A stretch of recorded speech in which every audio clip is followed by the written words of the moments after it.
नोटबंदीचा तो दिवस आठवला की अनेकांच्या काळजात आजही धस होतं। आता असाच आणखी एक निर्णय घेतला जाणार आहे। स्पष्ट सांगायचं म्हणजे तुमच्या हातातील 10 आणि 20 रुपयांच्या नोटा आता बदलणार आहेत। लोकसभेत नुकतंच एका प्रश्नाला उत्तर देताना अर्थ राज्यमंत्री पंकज चौधरी यांनी या संदर्भात माहिती दिली आहे। त्यामुळे नव्या नोटा बाजारात आल्यास जुन्या नोटांचं काय होणार, त्या कायमस्वरूपी चलनातून बाद होणार का, असे प्रश्न अनेकांना पडले आहेत आणि त्याबद्दलच सविस्तर आपण या व्हिडिओमधून जाणून घेणार आहोत। नमस्कार, मी प्रेसिता आणि आपण पाहत आहात Loksatta live. Reserve bank of इंडियाच्या प्लास्टिक नोटांच्या प्रायोगिक चाचणी अंतर्गत 10 रुपये आणि 20 रुपयांच्या प्रत्येकी 100 कोटी नोटा या चलनात आणल्या जाणार आहेत। या नोटांचं एकूण मूल्य 3000 कोटी रुपये असणार आहे। अर्थ राज्यमंत्री पंकज चौधरी यांनी लोकसभेत बोलताना याबद्दलची माहिती दिली।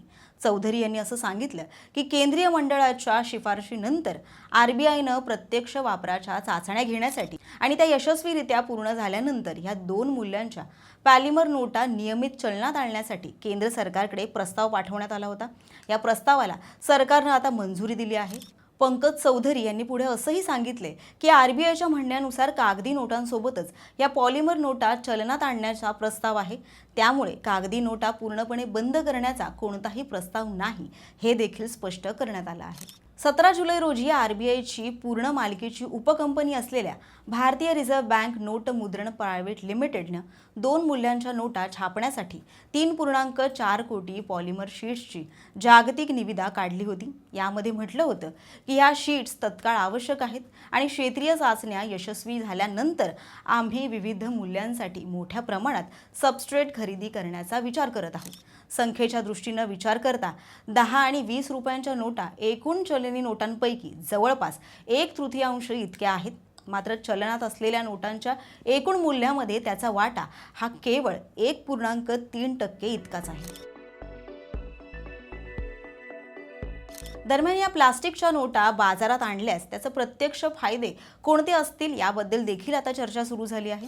गेल्या 3 वर्षात आरबीआयनं 8270 कोटी नव्या चलनी नोटा या बाजारात आणल्या आहेत आणि त्याच कालावधीत 6213 कोटी जुन्या व खराब झालेल्या नोटा या नष्ट करण्यात आल्या आहेत। म्हणजेच दर 4 नव्या नोटांमागे सुमारे 3 जुन्या नोटा ह्या नष्ट कराव्या लागतात। प्लास्टिकच्या नोटा अधिक काळ टिकतात, त्यामुळे त्यांची वारंवार विल्हेवाट लावण्याची गरज नसते।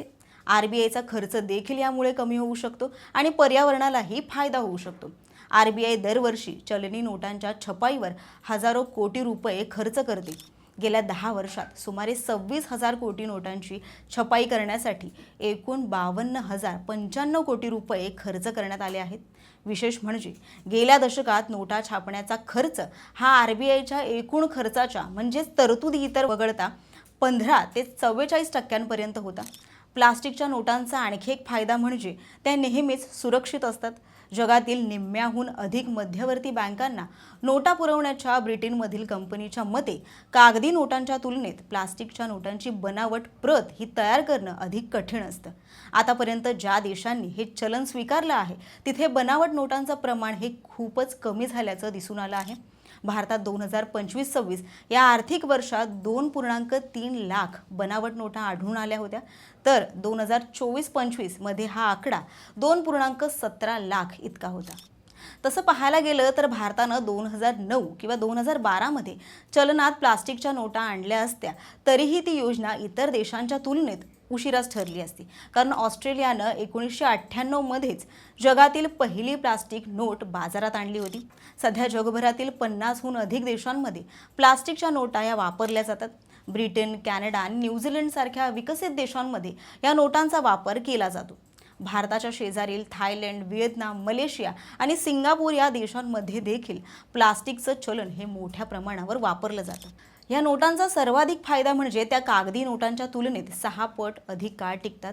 विशेषतः लहान मूल्यांच्या नोटा या वारंवार वापरल्या जात असल्यानं त्यांचं आयुष्य देखील कमी असतं। मात्र प्लास्टिकच्या नोटा या अधिक टिकाऊ असल्यानं त्यांची वारंवार छपाई करण्याची गरज राहत नाही। त्यामुळेच छपाई, वाहतूक आणि जुन्या नोटांच्या विल्हेवाटावरील खर्च देखील कमी होतो। तुर्तास तरी 10 आणि 20 रुपयांच्या प्लास्टिकच्या नोटा या कधीपर्यंत चलनात येणार याबद्दल कोणतीही अधिकृत घोषणा सरकारकडून किंवा आरबीआयकडून करण्यात आलेली नाही। याबद्दलचे अपडेट्स आम्ही तुमच्यापर्यंत पोहोचवत राहू। यासाठी लोकसत्ताच्या YouTube चॅनलला सबस्क्राइब करा आणि पाहत राहा लोकसत्ता लाईव्ह।